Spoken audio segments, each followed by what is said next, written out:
Picture this.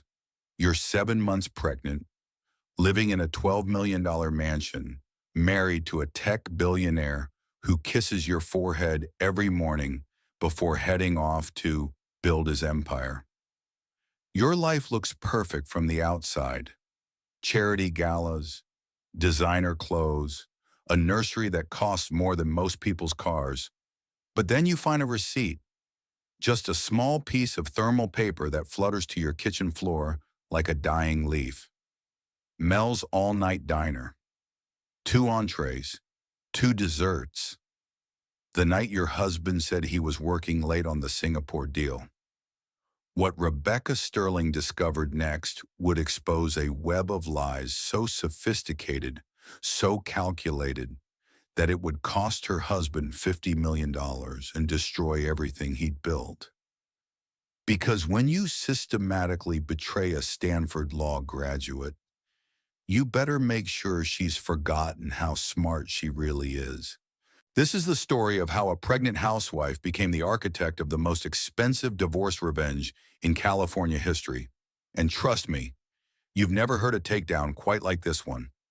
Rain drummed against the kitchen windows of the Sterling mansion as Rebecca moved through her morning ritual.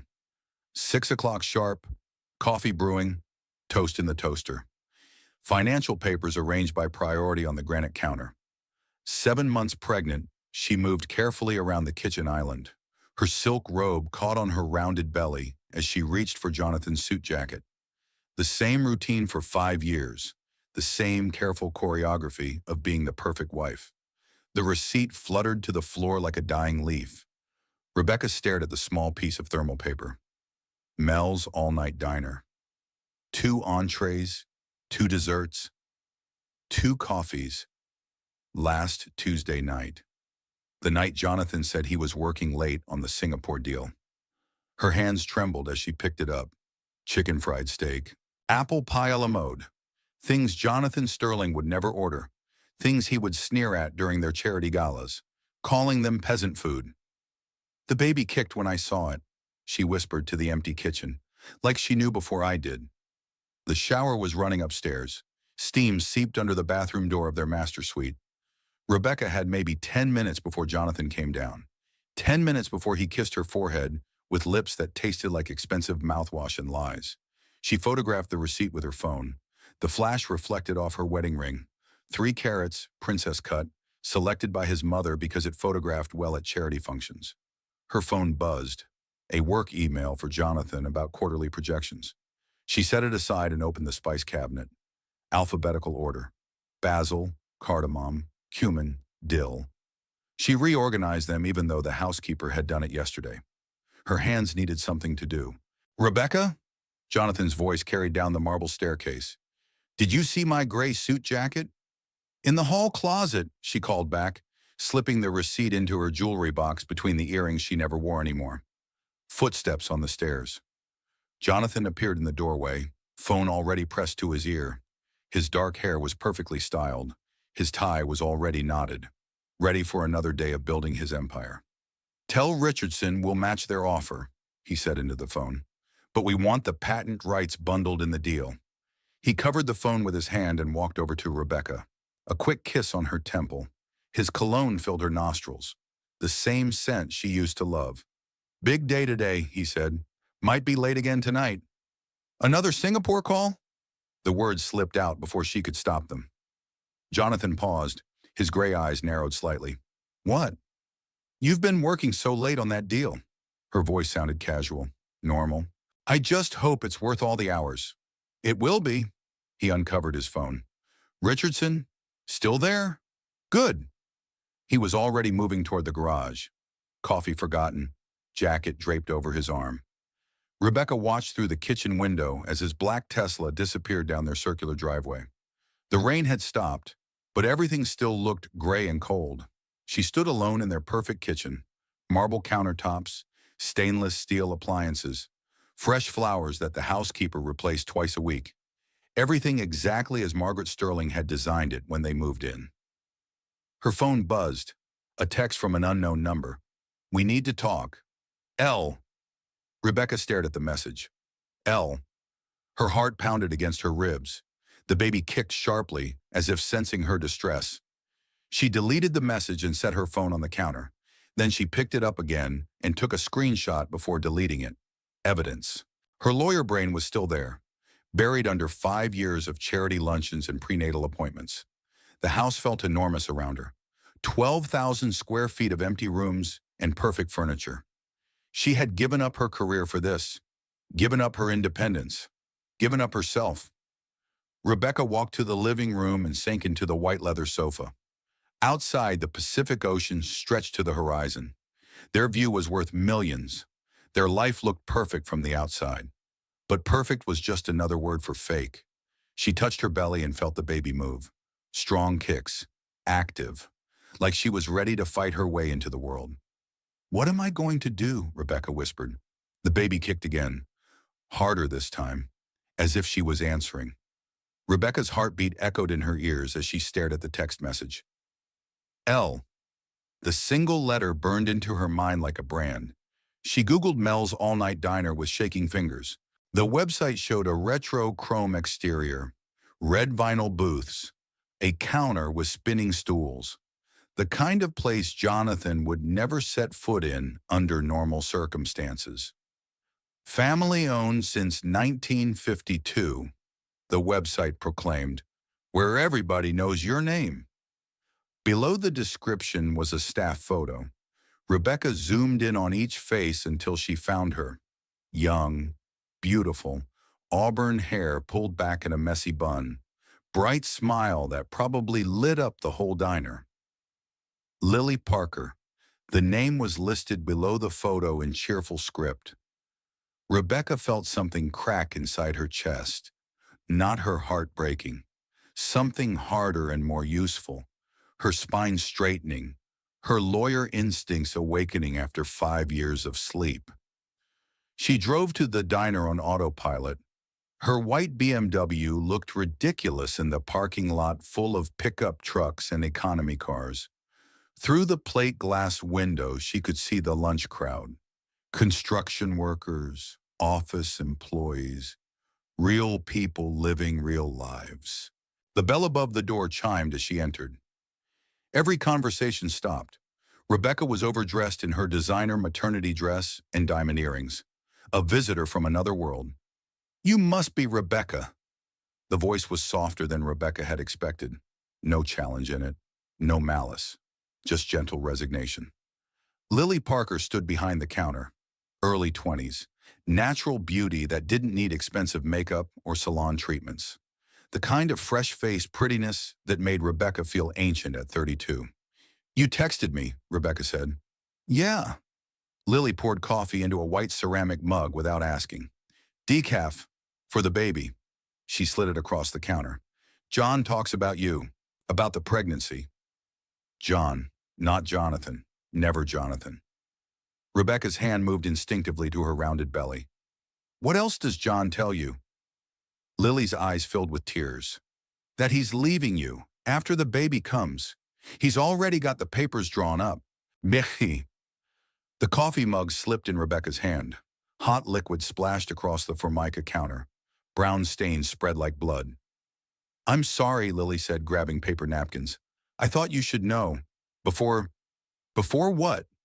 Before he asked you to sign anything. He's been planning this for a while." The diner faded around Rebecca. She was back in law school. Constitutional law with Professor Williams. Never sign anything without reading it carefully. Never trust anyone completely. Never give up your power. But she had given up her power, piece by piece, signature by signature. "Why are you telling me this?" Rebecca's voice was barely a whisper. Lily dabbed at the spilled coffee. "Because I didn't know about you being pregnant. He said you were separated, that the marriage was over years ago." She looked up. "And then I saw the pregnancy announcement in the society pages." Rebecca's world tilted.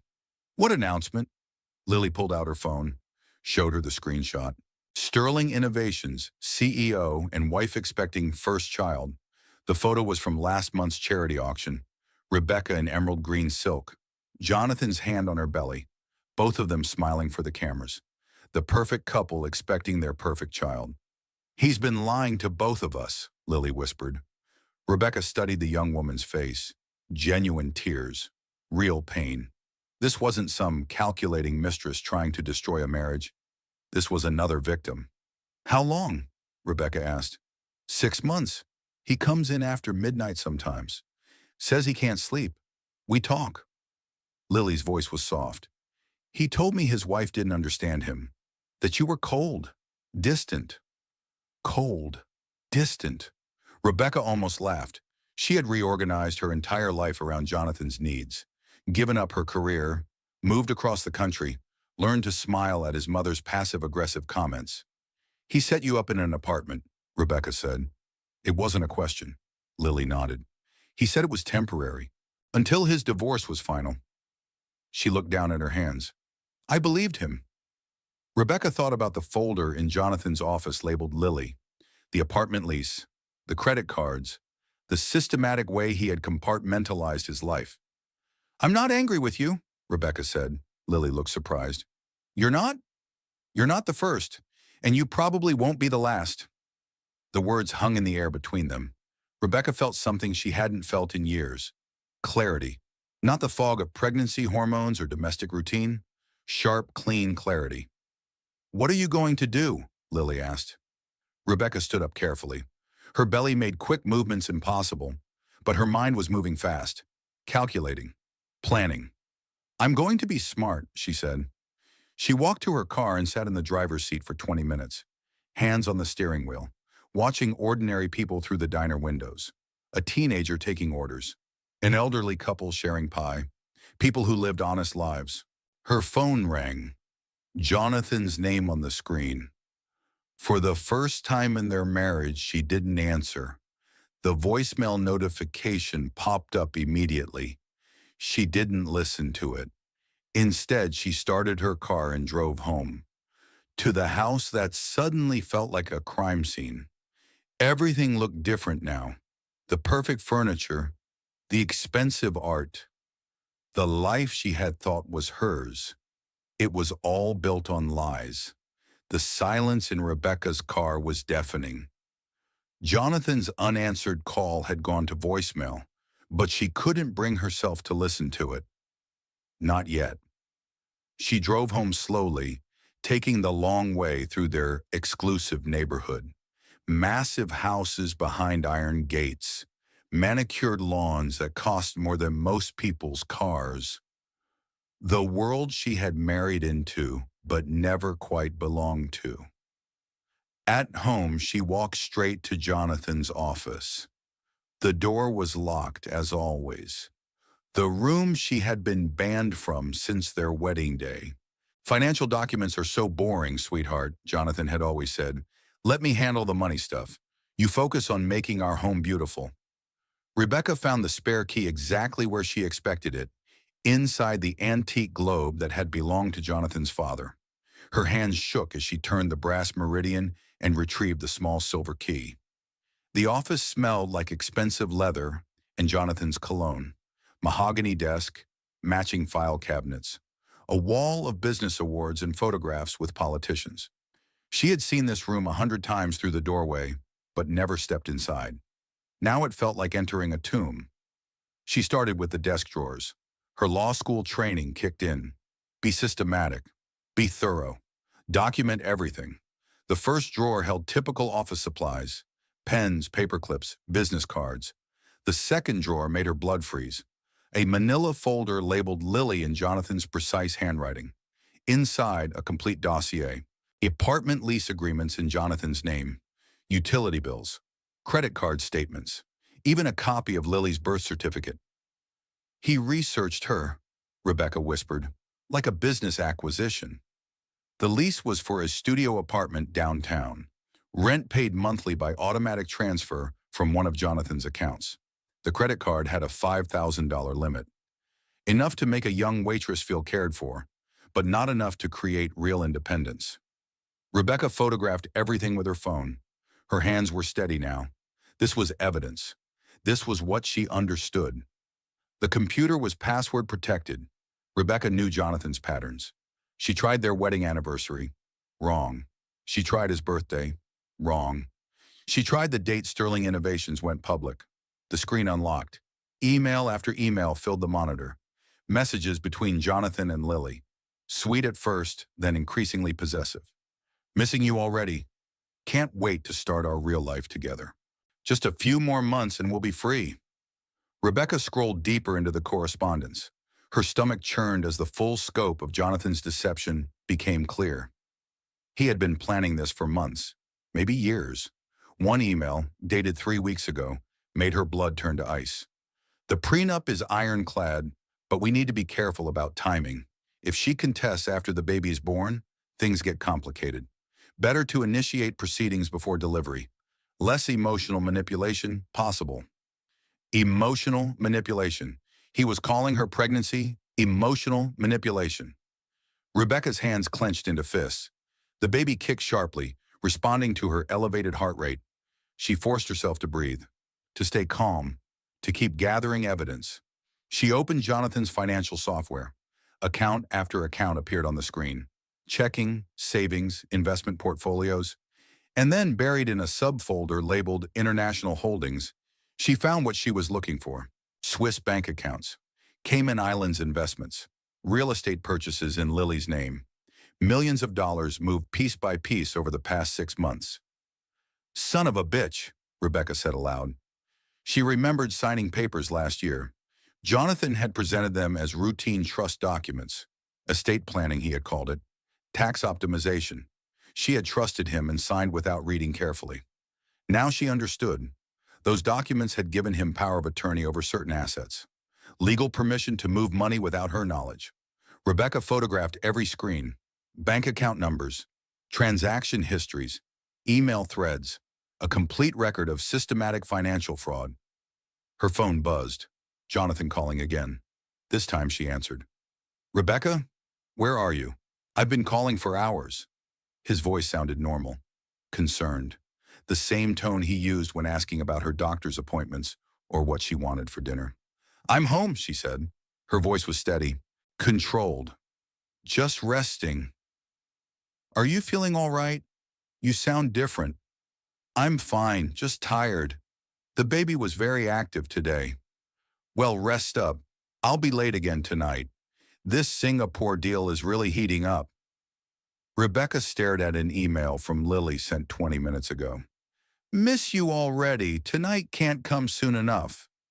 Of course, Rebecca said. These international deals are so important. Rebecca, are you sure you're okay? You sound perfect, she interrupted. Everything's perfect. After hanging up, Rebecca sat in Jonathan's leather chair and looked around his private kingdom. The wall of awards, the photographs with powerful men, the life he had built on lies and manipulation. She opened her laptop and Googled Best Divorce Attorney California Asset Hiding. The first result made her smile for the first time all day. David Coleman, former prosecutor specializing in complex financial fraud and high net worth divorce. The photo showed a familiar face, older now wearing expensive suits instead of thrift store button-downs, but unmistakably her study partner from Stanford Law. The one who had always said she was too smart to waste her life playing housewife to some rich man's son. The one who had been right all along. Rebecca picked up her phone and started typing an email. Her fingers flew across the keyboard with a speed and precision she hadn't felt in years. She was remembering who she used to be, who she still was, underneath all the designer clothes and charity committees. She was Rebecca Walsh, summa cum laude from Stanford Law, and she was about to remind everyone, including herself, exactly what that meant. Rebecca spent the night staring at David Coleman's law firm website. His photograph showed the same intense brown eyes she remembered from law school, but everything else had changed. Gone were the cheap glasses and secondhand shirts. Now he wore custom suits and radiated the confidence of a man who had never lost a case. Specializing in cases where spouses attempt to hide assets during divorce proceedings, his biography read, no case too complex, no offshore account too obscure. At 12:47 in the morning, Rebecca sent the email. Brief, professional, desperate. David, it's Rebecca Sterling, née Walsh. I need help. It's urgent. Her phone rang at 6:15 the next morning. Rebecca was already awake, staring at the ceiling while Jonathan showered. Becca? David's voice was exactly as she remembered. Warm, slightly gravelly. The voice that had talked her through constitutional law and evidence procedure. David, her voice cracked slightly. Thank you for calling. What's going on? Your email sounded, Jonathan's leaving me. I'm 7 months pregnant, and he's been hiding money. Silence on the other end, then a sharp intake of breath. How much money? 50 million, maybe more. Zero. Jesus Christ. A pause. Where are you right now? Home. He thinks I don't know anything. Good. Keep it that way. David's voice shifted into professional mode. Don't confront him. Don't access any more of his files. Don't change anything about your routine. Can you meet me this afternoon? Yes. The Starbucks on 5th and Morrison. 2 o'clock. And Becca? Bring everything you found. After Jonathan left for work, Rebecca spent the morning organizing her evidence. Screenshots of bank accounts, photographs of documents, email threads between Jonathan and Lily. She printed everything and put it in a manila folder, just like the old days when she had been building cases instead of planning dinner parties. The coffee shop was crowded with the lunch rush when she arrived. Rebecca felt conspicuous in her designer maternity dress.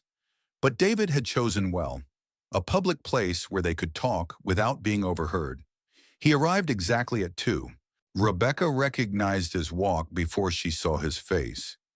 The same purposeful stride that had carried him through 3 years of law school on 4 hours of sleep and pure determination. You look good, he said, sliding into the chair across from her. Pregnancy suits you. Rebecca almost laughed. I look like a whale wearing pearls. You look like someone who's about to take her life back. David opened his laptop. Show me what you found. Rebecca slid the folder across the table. David's expression grew darker with each page. Bank statements, account transfers, email evidence of systematic asset hiding. This is good, he said finally. This is really good. He's been incredibly sloppy. Sloppy how? Electronic paper trail. Emails discussing asset hiding while you're pregnant, which shows intent to defraud you of support during a vulnerable time. David looked up from the documents. How's your relationship with his mother? Margaret? She tolerates me. Why? Because about half this money came from Sterling Family Trust that she controls. If we can prove Jonathan's been lying to her about the state of your marriage, she might be willing to help us claw back the assets. Rebecca thought about Margaret Sterling. Ice-cold blue eyes, Chanel suits, a woman who valued the family reputation above everything else. She knows about Lily, Rebecca said. I'm sure of it. But does she know about the money Jonathan's been moving? Does she know he's planning to abandon a pregnant wife and expose the family to scandal? David was right. Margaret Sterling might overlook her son's infidelity, but she would never forgive him for embarrassing the family publicly. What do you need me to do? Rebecca asked. First, we need more evidence. Financial records going back further. I'm going to give you a contact.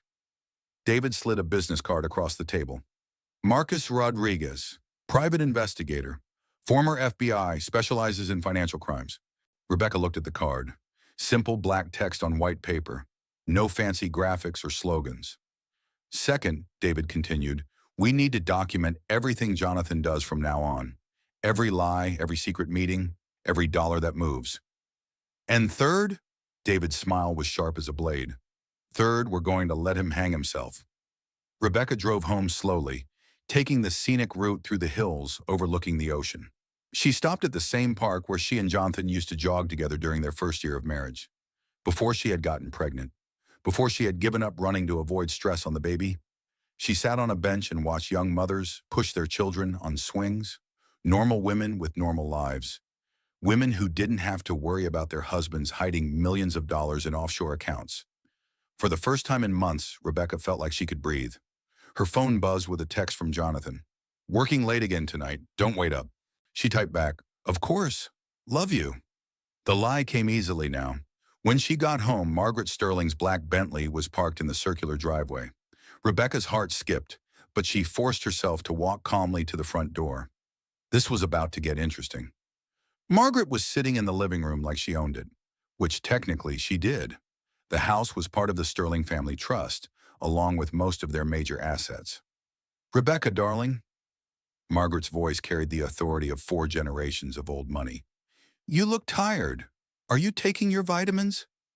Growing a baby is exhausting, Rebecca replied, settling carefully into the chair across from her mother-in-law. Indeed. Margaret smoothed her Chanel skirt. I wanted to discuss the nursery. I've hired a decorator, someone who understands the Sterling aesthetic.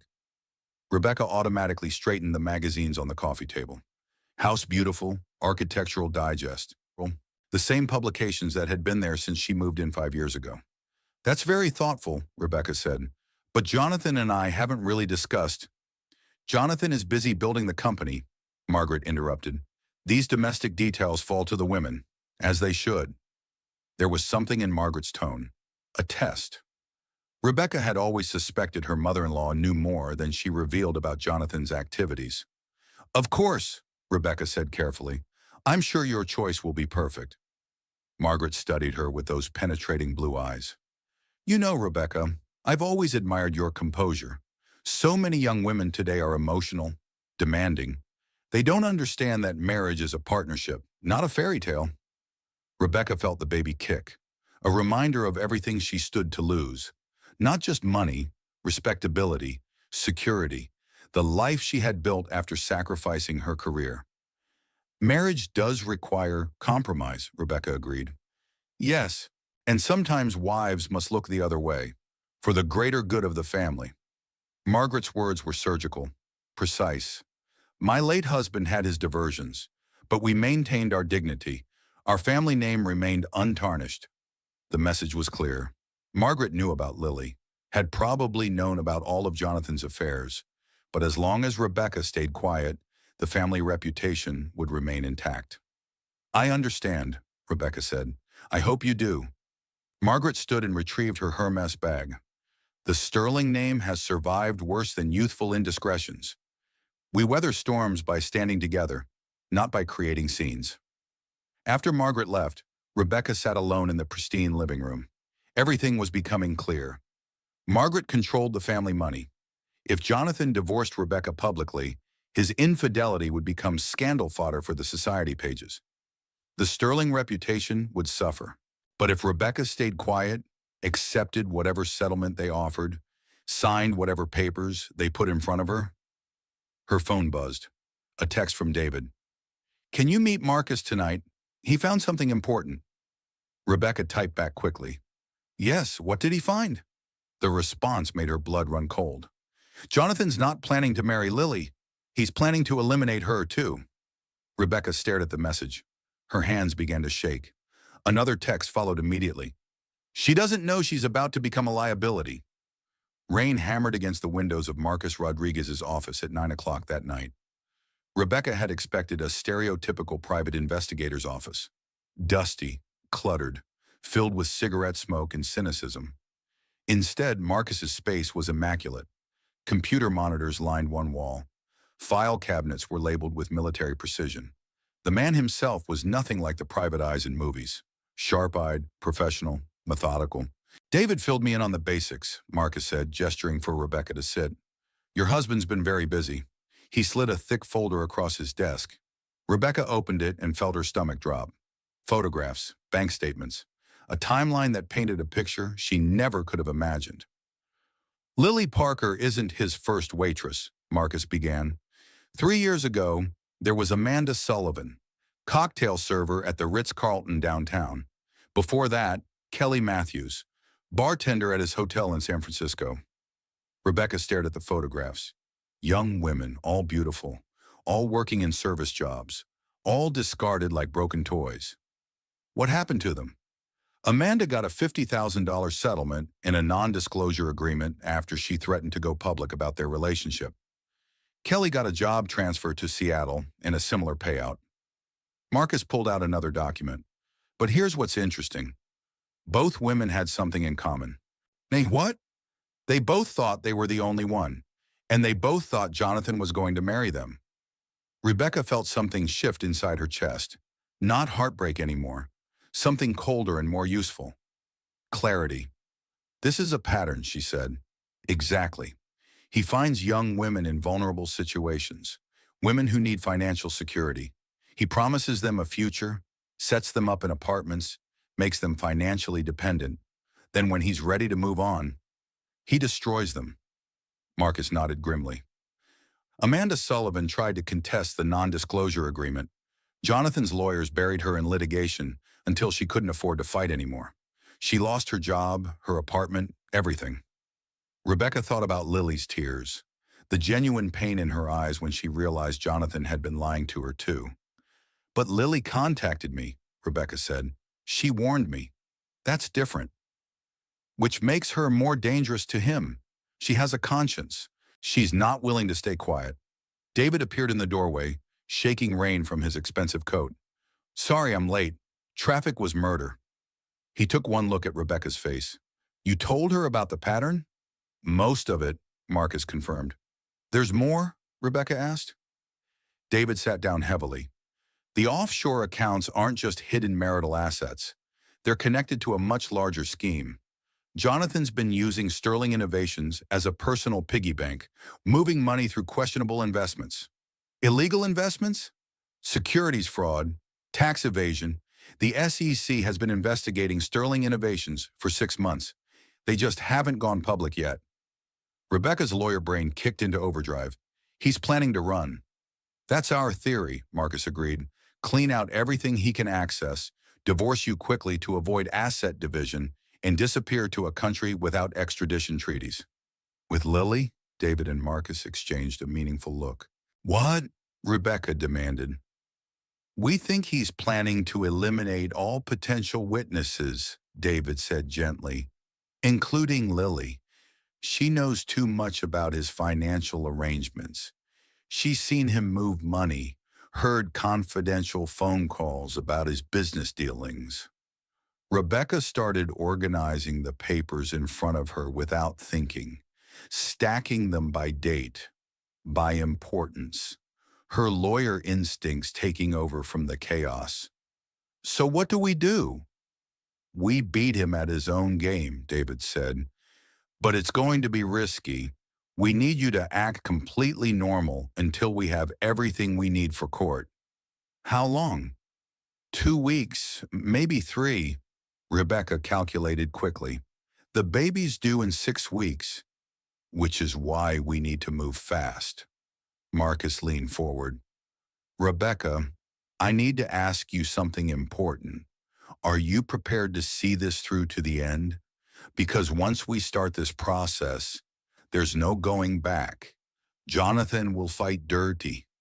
Rebecca thought about Lily's warning text, about Amanda Sullivan buried under legal bills, about Kelly Matthews exiled to Seattle, about all the young women who had trusted Jonathan Sterling and been destroyed for their faith in him. She wasn't just fighting for herself anymore. She was fighting for all of them. I'm ready, she said. David's phone buzzed on the table. He glanced at the screen and his face went white. What is it? Rebecca asked. Wire transfer alert. Jonathan just moved $20 million to Geneva, $8 million to the Caymans, $15 million to a numbered account in Switzerland. Rebecca felt the baby kick sharply, responding to her spike in adrenaline. What does that mean? It means he's not waiting for divorce proceedings, Marcus said, already reaching for his laptop. He's liquidating assets right now. Tonight. Rebecca's phone rang, Jonathan's name on the screen. Answer it, David whispered. Act completely normal. Rebecca took a deep breath and picked up. Hi, honey. Still at the office? Actually, I'm heading home soon. Jonathan's voice sounded different, lighter, almost cheerful. How are you feeling? Tired. The baby's been very active tonight. Well, get some rest. Tomorrow's going to be a big day. The line went dead. Rebecca stared at her phone. Tomorrow's going to be a big day, she repeated to David and Marcus. Shit, David said. He's serving you divorce papers tomorrow. Rebecca's hands trembled as she set down her phone. Everything was accelerating beyond their control. We're out of time, she whispered. Marcus was already typing furiously on his laptop. Not necessarily. David, can you get an emergency restraining order? At this hour? Maybe, if we can find a judge who owes me a favor. Rebecca's phone buzzed with a text from an unknown number. He just left the office. Says he has something important to take care of. Be careful. L. Lily. Still trying to protect her even now. Rebecca showed the message to David and Marcus. She's watching out for you, Marcus observed. Which is exactly why she's in danger, David added grimly. Rebecca made a decision that surprised even herself. I need to warn her. Rebecca drove home through empty streets, her mind racing faster than her BMW. Every traffic light seemed to take forever. Every turn felt like driving deeper into a trap. When she pulled into her driveway, Jonathan's Tesla was already there. Lights spilled from the kitchen windows, warm and inviting. For a moment it looked like home, like the life she had thought she was living. Inside, Jonathan was making tea. Earl Grey, her favorite. He had changed out of his work clothes into the charcoal cashmere sweater she had bought him for Christmas. The perfect husband performing the perfect evening routine. You look exhausted, he said, handing her the delicate china cup. Rough day? Rebecca accepted the tea and forced herself to sit at the kitchen island. Everything felt surreal, like she was watching someone else's life through a window. Just pregnancy things, she said. Doctor's appointment ran long. Everything okay with the baby? Perfect. Strong heartbeat. Doctor says she's going to be a fighter. Jonathan's smile didn't reach his eyes. That's wonderful. She'll get that from her mother. The comment hung in the air between them. Rebecca studied her husband's face, looking for signs of the man she had fallen in love with 7 years ago. The ambitious young entrepreneur who had swept her off her feet at a Stanford alumni mixer. That man had either never existed or had died somewhere along the way. Jonathan, she said carefully, do you ever think about the choices we've made? About whether we're happy? He blinked, clearly caught off guard. Why would you ask that? I don't know. Pregnancy makes you philosophical, I guess. I just wonder sometimes if we're living the lives we actually want. We have everything we ever dreamed of, Jonathan said, but his voice sounded strained. Success, security, a beautiful home, a baby on the way. Rebecca automatically rinsed her teacup and placed it in the dishwasher, the same routine she had followed for 5 years. But tonight, the familiar motion felt mechanical, like she was watching someone else perform these domestic rituals. I think I'll take a bath, she said. Good idea. I'll be up in a little while. Rebecca climbed the stairs slowly, her hand trailing along the polished banister. Everything in their house was perfect, expensive, carefully curated to project success and happiness. None of it felt real anymore. In the master bathroom, she ran water in the enormous soaking tub. The bathroom was larger than her first apartment in law school. Marble everything, gold fixtures, a television built into the wall. She sank into the warm water and let her mind drift. Not to the future Jonathan had planned for her. Broke, disgraced, alone with a newborn, to the future she was going to create for herself. Her phone buzzed on the marble counter. A text from David. Emergency hearing scheduled for tomorrow at 2 p.m. Judge Walsh granted restraining order on assets. Can you be there? Rebecca typed back quickly. Yes. Don't let Jonathan know you're coming. Act surprised when process server shows up. Another text, this one from Lily. He came by the diner tonight. Seemed agitated, kept checking his phone. Something's wrong. Rebecca's heart rate spiked. She typed back, Are you safe? For now, but I'm scared. He's different. Desperate. Through the bathroom door, Rebecca heard Jonathan's footsteps on the stairs, but they stopped at his office instead of continuing to their bedroom. Then she heard a sound that made her blood run cold. The paper shredder. Jonathan was destroying evidence.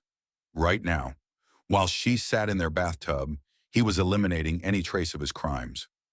Rebecca climbed out of the tub as quietly as possible and wrapped herself in a robe. She pressed her ear to the bathroom door. The shredder ran for 30 seconds, then stopped, then started again. He was being thorough. She texted David. He's shredding documents right now, in his office. The response came immediately. Don't interfere. Let him think he's destroying evidence. We already have what we need. But Rebecca knew better. Jonathan was meticulous, paranoid. He wouldn't leave anything to chance. The shredder finally stopped at 2 in the morning. Jonathan's footsteps moved from his office to their bedroom. Rebecca pretended to be asleep as he slipped under the covers. Neither of them slept. At 6 a.m., Jonathan's alarm buzzed. He dressed quickly in his most expensive suit, the one he wore for hostile corporate takeovers and contract negotiations. Battle armor for whatever he had planned. I'll be late tonight, he said, adjusting his tie in the mirror. Legal meetings? Boring contract stuff. Rebecca watched him prepare for war while pretending to be an innocent bystander. Of course, she said. I might have lunch with Sarah. She wants to discuss baby shower plans. Jonathan paused, studying her reflection in the mirror. That sounds nice. Good for you to stay social. After he left, Rebecca called Sarah immediately. I need you to meet me for lunch today, she said without preamble. At Pierre's around noon. Rebecca, what's going on? You sound... I can't explain over the phone, but I need you to be able to honestly say we had lunch together if anyone asks. Are you in some kind of trouble? I'm getting out of trouble. Sarah arrived at Pierre's looking worried. Her blonde hair was pulled back in what she called her mom bun. Practical, but not particularly stylish. She had dark circles under her eyes from dealing with 2 toddlers and a husband who traveled constantly for work. Okay, what's the emergency? Sarah demanded before she had even taken off her jacket. Jonathan's having an affair. Sarah's face went through a rapid series of expressions. Shock, anger, something that looked almost like relief. How do you know? I have proof. Photos, emails, financial records showing he's been supporting her. What are you going to do? I'm going to take him for every penny he's worth. Sarah leaned back in her chair and smiled for the first time since sitting down. Good. I never liked him anyway. Rebecca stared at her best friend. Why didn't you ever say anything? Would you have listened? Probably not. Rebecca had been so determined to make her marriage work, so committed to the life she had chosen. She had ignored every red flag, every warning sign, every well-meaning piece of advice. I should have listened, Rebecca said. You're listening now. That's what matters. At 1:45, Rebecca sat in David's office, her hands folded over her rounded belly. She was wearing her most conservative dress, her wedding ring, and the pearl earrings Jonathan's mother had given her. The perfect picture of a betrayed pregnant wife. The process server should be at your house right now, David said, checking his expensive watch. Jonathan's going to get divorce papers, but he's also getting something he doesn't expect. What? Restraining order preventing him from moving any additional assets, subpoenas for all his financial records going back 5 years, and notice that we're seeking an emergency hearing on spousal support and asset protection. Rebecca's phone rang, Jonathan's name on the screen. Don't answer, David advised. Let him leave messages. We want to document his reaction. The phone rang again immediately, then a third time. He's panicking, David observed with satisfaction. 3 voicemail notifications appeared. Rebecca played them on speaker. Rebecca, I just got served with some papers. This is obviously some kind of mistake. Call me immediately so we can sort this out. The second message was less controlled. Rebecca, where are you? We need to talk about this ridiculous restraining order. Call me back right now. The third was barely coherent. Damn it, Rebecca, pick up your phone. This is completely insane. You're being manipulated by someone. I'm coming home. Rebecca felt a strange calm settle over her. The fear was gone, replaced by something harder and more useful. Determination. He's scared, she said. He should be. David closed his laptop. Judge Walsh granted everything we requested. His accounts are frozen as of 1 hour ago. All of them. Every account we could identify, including the offshore ones. The Swiss banks don't like dealing with frozen asset orders, but they like criminal investigations even less. Rebecca's phone buzzed with a text from Lily. He called me crying, says you're trying to destroy him, wants me to lie for him in court. I told him to go to hell. Another text followed immediately. He's not thinking straight. Be careful tonight. Rebecca showed the messages to David. She's tougher than he thought, David observed. She's tougher than any of us thought. David's secretary appeared in the doorway, her face pale. Mr. Coleman, Mr. Sterling is in the lobby. He's demanding to see his wife. Very loudly. Should I call security? Rebecca surprised herself with her answer. Let him come up. I want to see him. The elevator doors opened with a sharp ding. Expensive shoes on marble floors. Jonathan Sterling in full fury, his perfect composure finally cracking under pressure. Rebecca! His voice was tight with barely controlled rage. What the hell is this? He slammed a stack of legal papers on David's desk. Divorce petition, asset freezing order, subpoenas for financial records. The carefully constructed walls of his secret life crumbling in real time. Hello, Jonathan, Rebecca said calmly. You remember David Coleman from Stanford. Jonathan's gray eyes narrowed as recognition hit. The scholarship kid who used to follow you around like a puppy.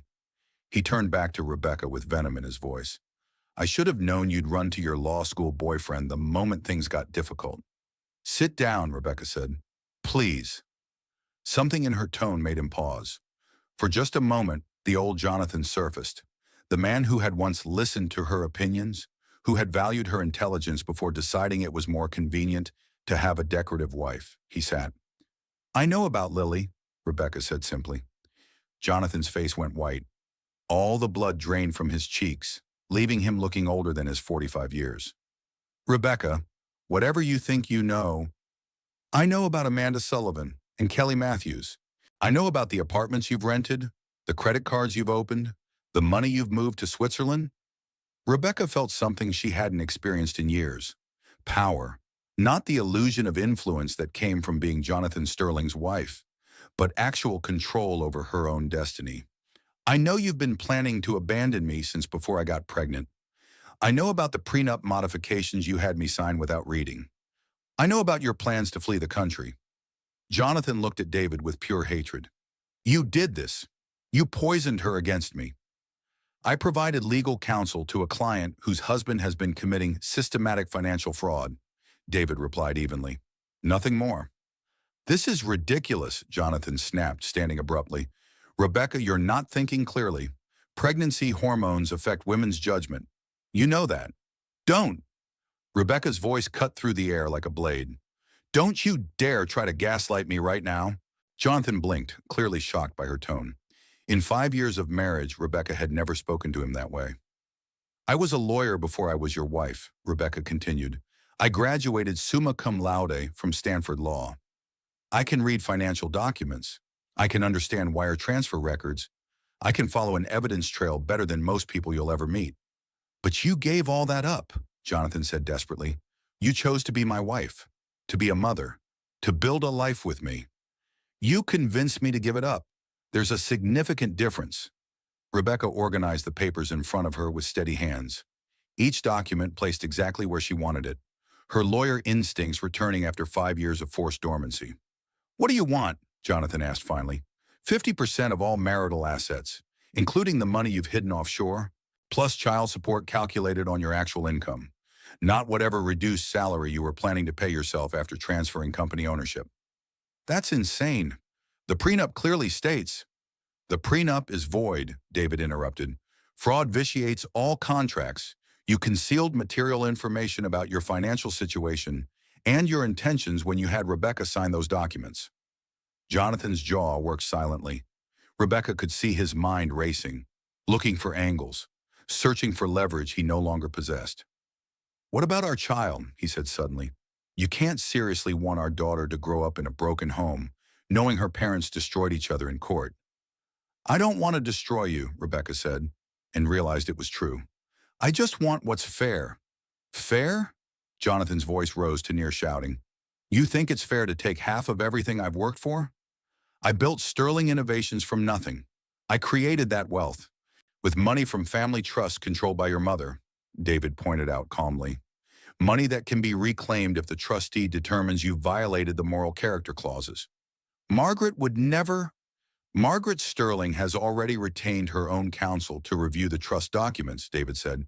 She's particularly interested in the sections about family stability and public scandal. Jonathan sagged in his chair like a balloon losing air. For the first time in their marriage, Rebecca saw him as he really was. Not the powerful executive she had married, but a weak man who had never learned to take responsibility for his choices. "The baby," he said quietly. "What about the baby? What about her? She'll grow up thinking her father is a monster. She'll grow up knowing her father made mistakes," Rebecca corrected, "and that her mother was strong enough to protect them both." Jonathan looked between Rebecca and David, searching for mercy he no longer deserved. "I loved you," he said finally. "No," Rebecca replied. "You loved the idea of me. The brilliant lawyer who gave up her career to support your ambitions. The perfect wife who never questioned your decisions. You never loved the real me."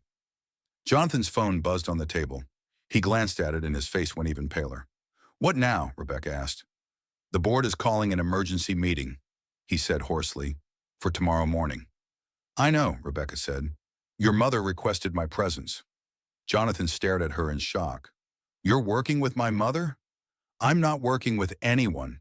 I'm simply protecting my interests and those of my unborn child." David's phone chimed with a text message. He glanced at it and smiled.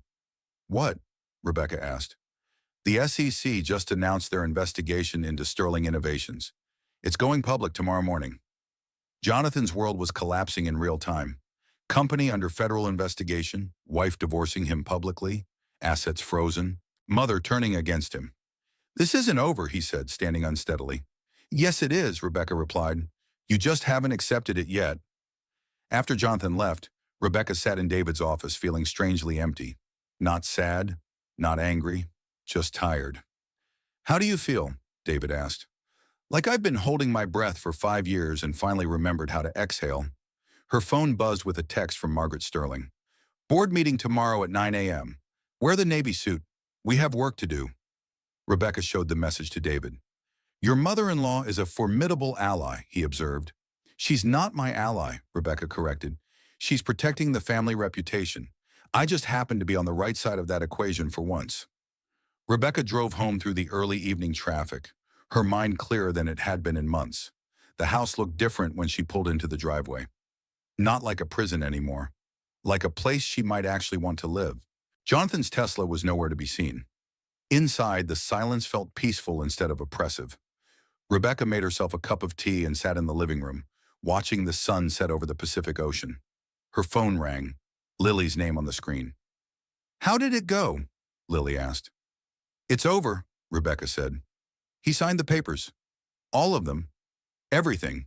Full asset division, child support, even an agreement to stay away from you." Lily was quiet for a long moment. "Thank you," she said finally. "Thank you," Rebecca replied, "for warning me, for being brave enough to tell the truth." "What will you do now?" Rebecca touched her belly and felt the baby kick, strong and determined, just like her mother. "I'm going to remember who I used to be," she said, "and figure out who I want to become." The Sterling Innovations boardroom felt like a courtroom at 9 o'clock the next morning. Rebecca entered wearing her Navy maternity suit, 7 months pregnant, and carrying herself like the lawyer she had once been. The entire board was present, 12 gray-haired men in expensive suits, looking uncomfortable and slightly terrified. Margaret Sterling sat at the head of the conference table like a queen presiding over an execution.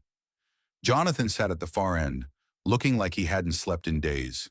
His usually perfect hair was disheveled. His tie was crooked. This was not the controlled executive who had built Sterling Innovations into a billion-dollar company. "Thank you all for coming," Margaret began, her voice cutting through the tension like ice. "We're here to address serious allegations regarding the conduct of our chief executive officer." For the next hour, David methodically presented evidence. Wire transfers to personal accounts, hidden assets in offshore banks, a pattern of financial fraud that stretched back years. The board members' faces grew progressively paler as the scope of Jonathan's crimes became clear. Jonathan's lawyer, a different man than yesterday, Rebecca noticed, tried to mount a defense, but the evidence was overwhelming. Bank records didn't lie. Email trails were permanent. Wire transfers left digital footprints that couldn't be erased. The board has voted, Margaret announced finally. Effective immediately, Jonathan Sterling is removed as chief executive officer and suspended from all board positions pending a complete financial audit. Jonathan's face crumbled. Mother, please, don't. Margaret's voice could have frozen the Pacific Ocean. You've brought shame on this family and endangered this company. You're fortunate that criminal charges haven't been filed. Yet. Rebecca felt no triumph, just a quiet satisfaction that justice was being served. Not revenge, not destruction, simply consequences for choices made. What happens to my stock options? Jonathan asked David. You forfeit them under the morals clause of your employment contract, David replied, sliding papers across the polished table.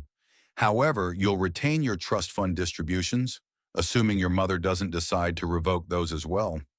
And if I refuse to sign this settlement agreement, then we proceed to trial, publicly, with all this evidence entered into the court record. The Securities and Exchange Commission will become involved. The Internal Revenue Service will launch their own investigation. Lily Parker will be subpoenaed to testify about your financial arrangements. Jonathan picked up the gold pen with trembling hands, the same pen he had used to sign million-dollar contracts and business deals. Now he was using it to sign away his freedom. Rebecca watched her husband, soon-to-be ex-husband, destroy the life he had built on lies and manipulation. She felt no satisfaction in his downfall, only relief that it was finally over. 1 week later, Rebecca sat in Mel's all-night diner at 2 o'clock on a Tuesday afternoon. The lunch crowd had cleared out, leaving just a few regulars and the gentle sounds of coffee brewing and conversations humming. Lily brought her decaf coffee without being asked, along with a slice of apple pie she hadn't ordered. On the house, Lily said, sliding into the booth across from her. How are you feeling? Like I can breathe again, Rebecca said honestly. And the baby? Strong, active. The doctor says she's going to be a fighter. Lily smiled, and Rebecca could see why Jonathan had been attracted to her. Not just her beauty, but her warmth, her genuine kindness that couldn't be faked or bought. She'll get that from her mother, Lily said. They sat in comfortable silence for a moment, watching the ordinary rhythm of life flow around them. A trucker reading a newspaper, a young mother feeding her toddler, people living honest lives without secrets or deception. What will you do now? Rebecca asked. I'm going back to school, Lily said. Nursing program at the community college. It's something I always wanted to do, but never had the money. That's wonderful. Jonathan offered to pay for it, before everything came out, part of his grand plan to keep me quiet. Rebecca wasn't surprised.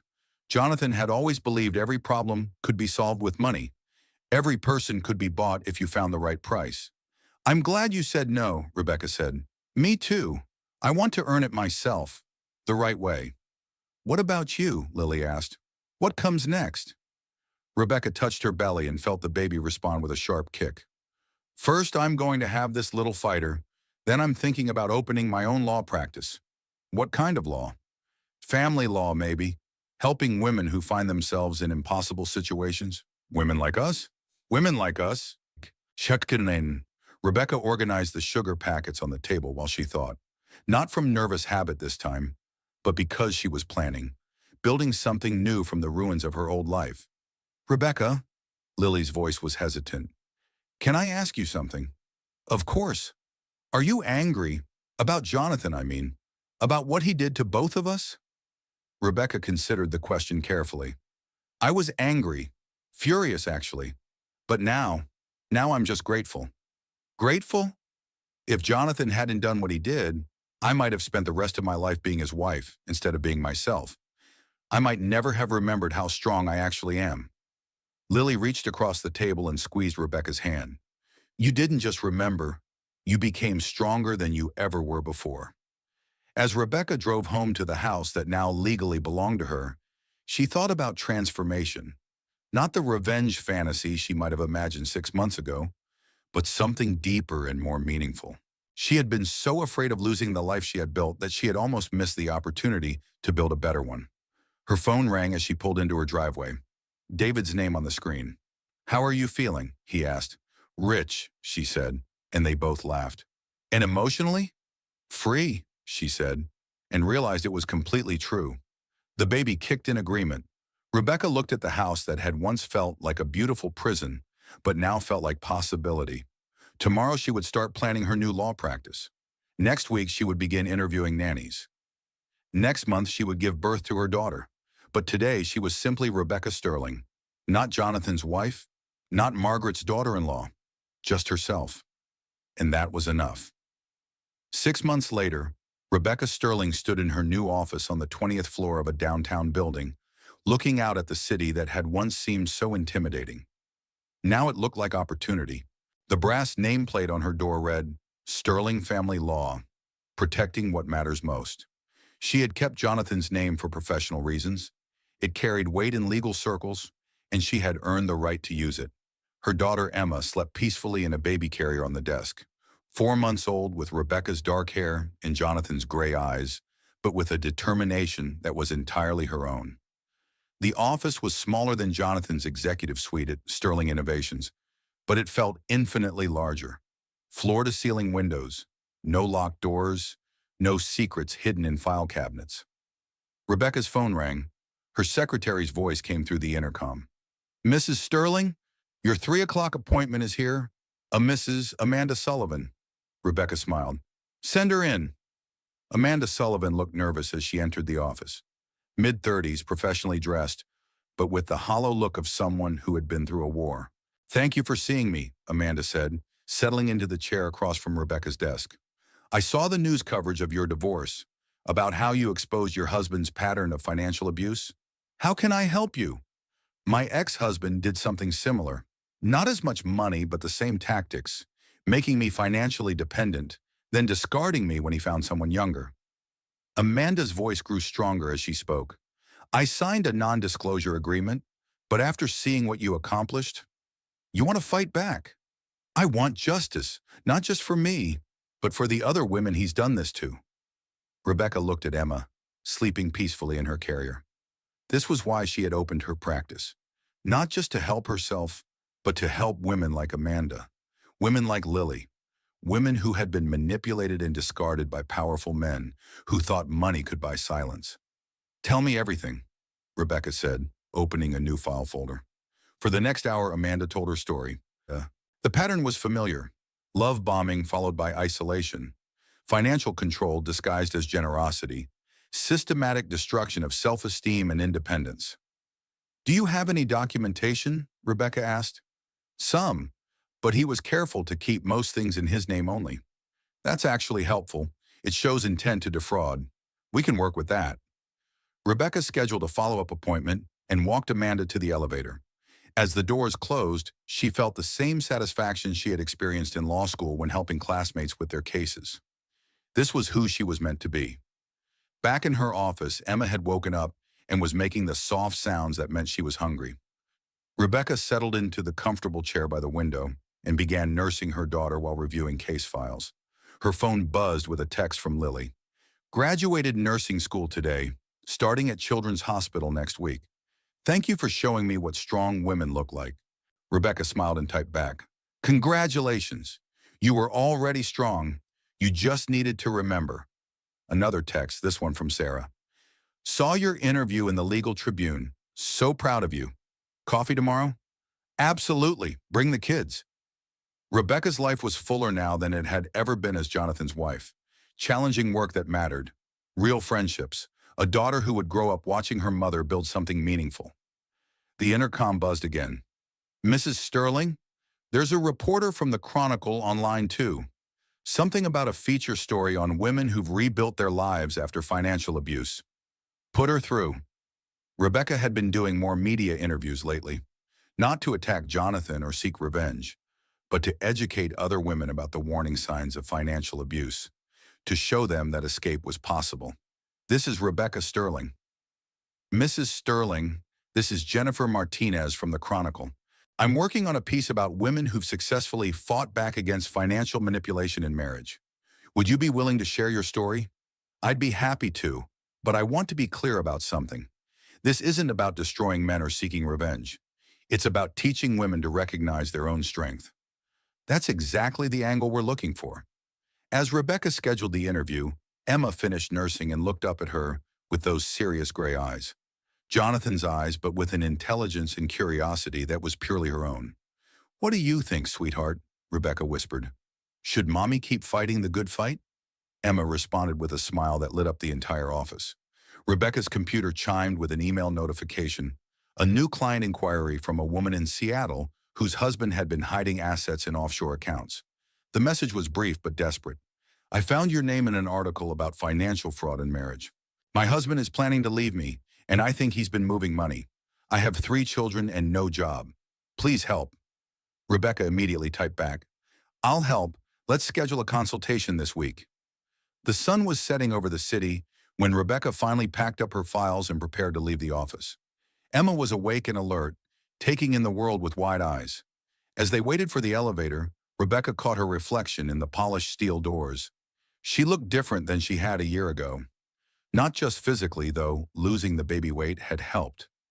She looked like herself again, like the woman she had been before Jonathan convinced her to become someone smaller. The elevator doors opened to reveal David Coleman, looking as polished as ever in his expensive suit. "Rebecca, I was just coming to see you." "David, what brings you downtown?" "Dinner, actually, with a very successful family law attorney who happens to be an old friend." Rebecca felt a flutter of something she hadn't experienced in years. Not since before Jonathan, not since she had been young and optimistic and believed in the possibility of partnerships between equals. "I'll have to check my calendar," she said, stepping into the elevator. "It's a standing invitation," David replied, "whenever you're ready." As they rode down together, Rebecca thought about second chances, about the difference between relationships built on manipulation and those built on mutual respect. Emma made a happy sound, reaching toward David with tiny fingers. "She likes you," Rebecca observed. "Smart kid. She takes after her mother." The elevator reached the ground floor, and they walked together toward the parking garage. Rebecca's car, a sensible SUV she had chosen herself, not the BMW Jonathan had selected, was parked near the exit. "Rebecca," David's voice was careful, "I know you're building something important here. I know you need time and space to figure out what comes next, but when you're ready, I'll let you know," she said. "That's all I can ask for." Rebecca drove home through the evening traffic, Emma sleeping in her car seat. The house looked different in the fading light. Not like Jonathan's monument to success, but like home. Inside, she made herself dinner while Emma played on a blanket in the kitchen. Simple pasta with vegetables from the garden she had planted in the spring. Nothing fancy, but it tasted better than any meal she had eaten during her marriage. Her phone rang as she was cleaning up, an unknown number. "Hello.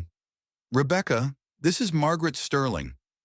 Rebecca almost dropped the plate she was holding. She hadn't spoken to her former mother-in-law since the board meeting. "Margaret, this is unexpected. I wanted to call and apologize for my part in what happened, for encouraging you to look the other way, for prioritizing reputation over right and wrong." Shakanum, Rebecca sank into a kitchen chair, genuinely shocked. Margaret Sterling apologizing was like witnessing a natural phenomenon. "Thank you," Rebecca said. "That means more than you know. I also wanted to tell you that Emma's trust fund has been established, independent of Jonathan's assets. She'll be provided for, regardless of what happens with his legal troubles." "Legal troubles?" "The federal investigation is expanding. It seems Jonathan's crimes went deeper than any of us realized." Rebecca felt a moment of sadness for the man she had once loved, or thought she had loved. Then the moment passed, replaced by relief that she had escaped when she did. "How is he?" she asked. "Bitter, angry, convinced that everyone betrayed him." Margaret's voice was tired. "He refuses to accept responsibility for his choices." "I'm sorry." "Don't be. You did what you had to do. What any intelligent woman would do in your situation." After Margaret hung up, Rebecca sat in her quiet kitchen, processing the conversation. Outside, the sun had set completely, leaving the house filled with warm lamplight. Emma had fallen asleep on her blanket, tiny fists curled against her cheeks. Rebecca picked her up carefully and carried her to the nursery, the room she had decorated herself, with soft yellow walls and furniture she had chosen for comfort rather than style. As she settled Emma into her crib, Rebecca whispered the same words she said every night. "You're going to grow up strong. You're going to know your worth. and you're never going to let anyone convince you to be smaller than you are." Emma sighed in her sleep, as if she understood. Rebecca walked to her bedroom, the master suite she had redecorated after Jonathan moved out. Gone were the cold grays and blacks he preferred. Now it was warm and inviting, with books on the nightstand and photographs of Emma on the dresser. Before getting ready for bed, she checked her email one more time. 7 new client inquiries, 3 interview requests, 1 invitation to speak at a conference on financial abuse. Her new life was busier than her old one had ever been. But it was her life, built on her choices, her values, her definition of success. Rebecca Sterling fell asleep that night with a smile on her face, dreaming of the future she was creating for herself and her daughter. A future where strength mattered more than silence, where truth mattered more than reputation, and where love was a partnership between equals rather than a prison built by lies. Outside her window, the Pacific Ocean stretched endlessly toward the horizon, full of possibility. 1 year later, Rebecca Sterling stood at the podium of the Grand Ballroom in the Fairmont Hotel, looking out at an audience of 300 women. The annual conference for the National Coalition Against Financial Abuse had grown every year, and this year's theme was Reclaiming Your Power. "My name is Rebecca Sterling," she began, her voice clear and confident. 18 months ago, I was 7 months pregnant and discovering that my millionaire husband had been systematically hiding assets while planning to abandon me for a 24-year-old waitress. A murmur of recognition rippled through the audience. Many of them knew her story from the media coverage, but hearing it directly was different. Today, I want to talk to you about transformation. Not the kind of makeover you see in magazines, but the kind that happens when you remember who you really are. In the front row, Lily Parker smiled up at her, now 25, dressed in hospital scrubs with her hair pulled back in a practical ponytail. She had worked the night shift at Children's Hospital and come straight to the conference to hear Rebecca speak. "The first thing I want you to understand is that financial abuse is not about money. It's about control. It's about making you dependent so you'll accept unacceptable behavior." Rebecca clicked to the next slide in her presentation. Statistics about financial abuse in marriage. Numbers that represented real women with real stories. "My ex-husband didn't just hide $50 million from me. He convinced me to give up my law career. He isolated me from friends who might have warned me. He made me believe that my worth was tied to his success." In the third row, Amanda Sullivan nodded knowingly. She had become one of Rebecca's first clients and was now pursuing her own legal case against her ex-husband. Next to her sat Kelly Matthews, who had flown in from Seattle to attend the conference. "But here's what I learned," Rebecca continued. "You can't steal someone's intelligence. You can't hide their education. You can't transfer their strength to an offshore account." The audience laughed, and Rebecca felt the energy in the room shift. This wasn't a victim support group. This was a gathering of survivors who had found their power.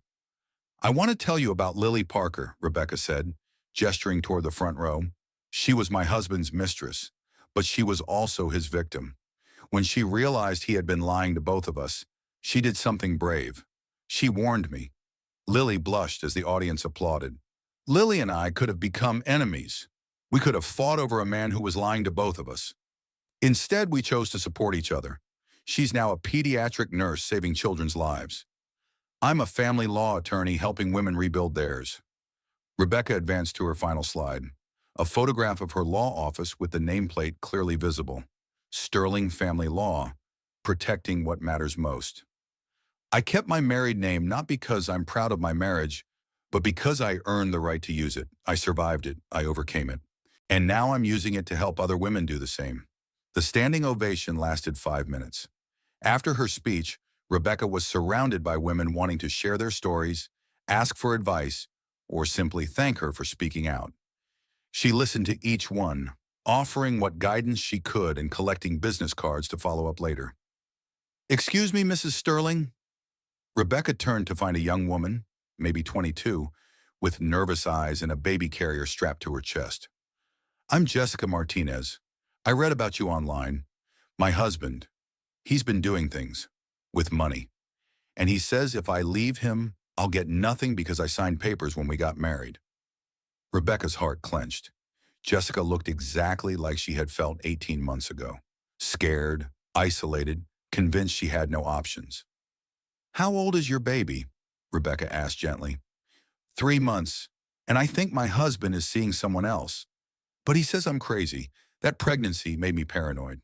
"You're not crazy," Rebecca said firmly. "And you're not trapped. Do you have somewhere safe to stay tonight?" Jessica nodded. "My sister's house, but she thinks I should try to work things out. For the baby." Sometimes the best thing you can do for your baby is show them what a strong mother looks like. Rebecca handed Jessica her business card. "Call my office tomorrow. We'll figure out your options." As Jessica walked away clutching the card, Lily appeared at Rebecca's elbow. "You just saved that girl's life," Lily said. "Maybe, or maybe she'll decide to go back to him. You can't force someone to leave. You can only show them that leaving is possible." They walked together toward the hotel exit. Outside, San Francisco sparkled in the afternoon sun. The city where Rebecca had once felt so small and powerless now felt full of possibility. "Want to grab coffee?" Lily asked. "I have a few hours before my next shift." "I'd love to, but I need to pick up Emma from daycare. She has her first swim lesson today." "How is she?" "Perfect. Walking everywhere, climbing everything, completely fearless." Rebecca smiled. "She's going to be trouble. The best kind of trouble." They hugged goodbye outside the hotel. Lily headed toward the hospital where she was making a difference in children's lives. Rebecca walked toward her car, thinking about the speech she had just given and the woman she had become. Her phone buzzed with a text from David. "Watched your speech online. Incredible as always. Dinner tomorrow?"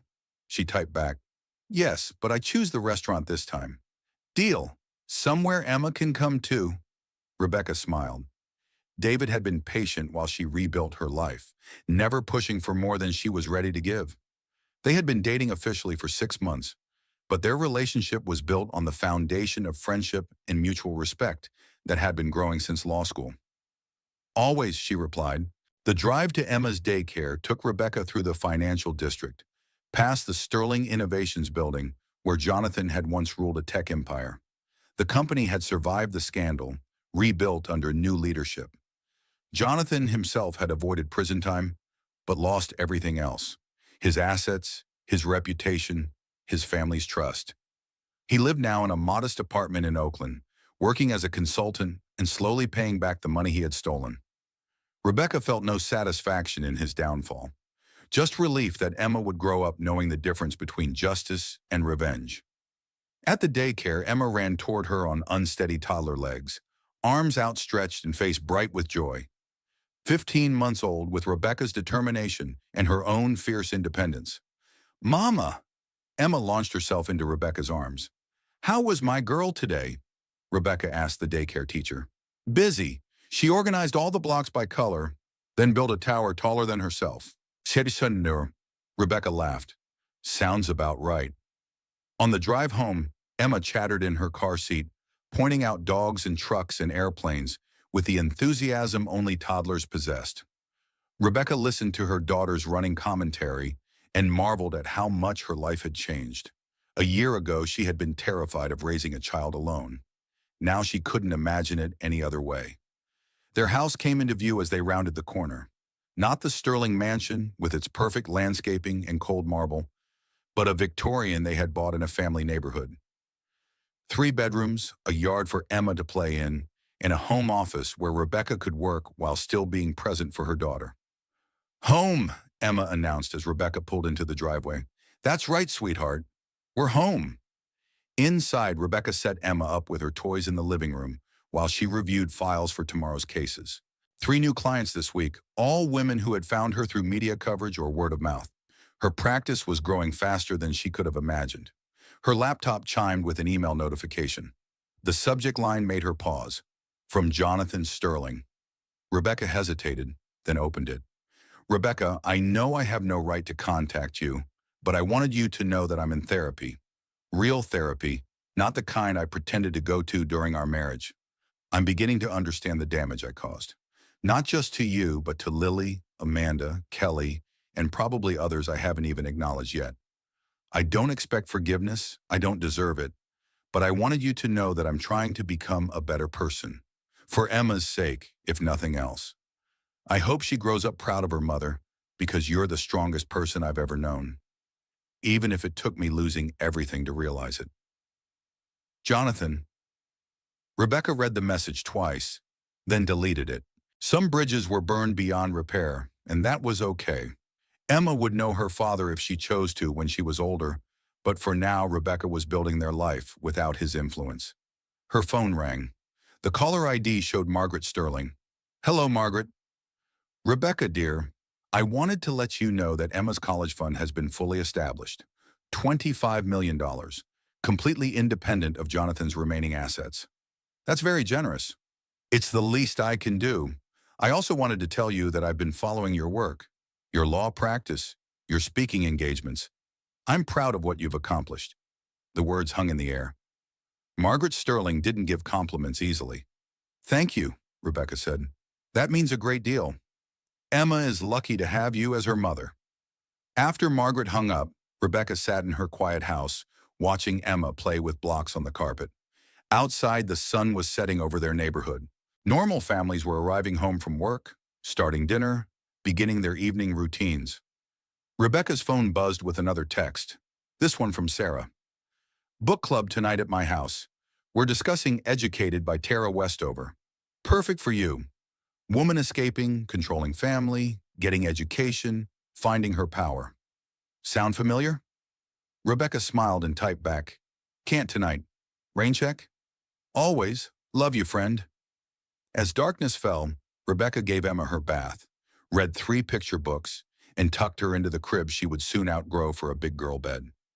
Emma went to sleep easily, tired from a full day of exploring and learning. Rebecca returned to her home office and opened the file for Jessica Martinez, the young woman from the conference. Tomorrow she would start building a case to help another woman escape a marriage built on lies and control. Her computer screen showed the logo she had designed for her practice. Sterling Family Law, protecting what matters most. Below it, a quote she had added recently, "Justice is truth in action." Rebecca looked around her office. Law books filled the shelves. Framed photos of Emma covered her desk. Thank you cards from clients lined one wall. This was what success looked like when you defined it for yourself. Her phone buzzed with one final message of the day. From Lily. Saved 3 kids today. One had the flu, one broke his arm, one was just scared and needed someone to hold his hand. Reminded me that the best revenge is a life well lived. Thank you for showing me what that looks like. Rebecca typed back, thank you for showing me what courage looks like. See you next month for Emma's birthday party? Wouldn't miss it. I'm bringing the cake. Rebecca closed her laptop and walked to the window overlooking her garden. She had planted it herself last spring. Vegetables and flowers mixed together in organized chaos. Emma loved helping her water the plants and had already learned the names of most of the flowers. Tomorrow would bring new clients, new challenges, new opportunities to make a difference. David was taking them both to dinner at a family restaurant where Emma could color on the tablecloth and no one would judge them for being loud. Next week, Rebecca was flying to Chicago to speak at another conference. Next month, she was starting a nonprofit organization to provide legal services to women who couldn't afford private attorneys. But tonight, she was simply Rebecca Sterling, mother, lawyer, survivor, and architect of her own destiny. She walked to Emma's room and stood in the doorway, watching her daughter sleep. Emma's face was peaceful, her tiny hand curled around a stuffed elephant that had been a gift from Lily. Sweet dreams, my brave girl, Rebecca whispered. Tomorrow we'll build something beautiful together. Outside, the city sparkled with possibility. Inside, mother and daughter slept safely in the home they had built together. A home where truth mattered more than appearances, where strength was valued over submission, and where love meant partnership instead of control. Rebecca Sterling had kept her married name, but she had made it mean something entirely new. Not the decoration on a powerful man's arm, but the signature on legal documents that change women's lives. Not the perfect wife who stayed silent, but the fierce advocate who spoke truth to power. She had lost a marriage built on lies and gained a life built on justice. And that, she thought as she finally fell asleep, was the best kind of revenge there was. If this story of justice and transformation resonated with you, smash that like button and let me know in the comments. What would you have done in Rebecca's situation? Share this with someone who needs to hear that it's never too late to reclaim your power And don't forget to subscribe because we're just getting started with stories that prove truth really is stranger than fiction. Hit that notification bell so you never miss when ordinary people do extraordinary things.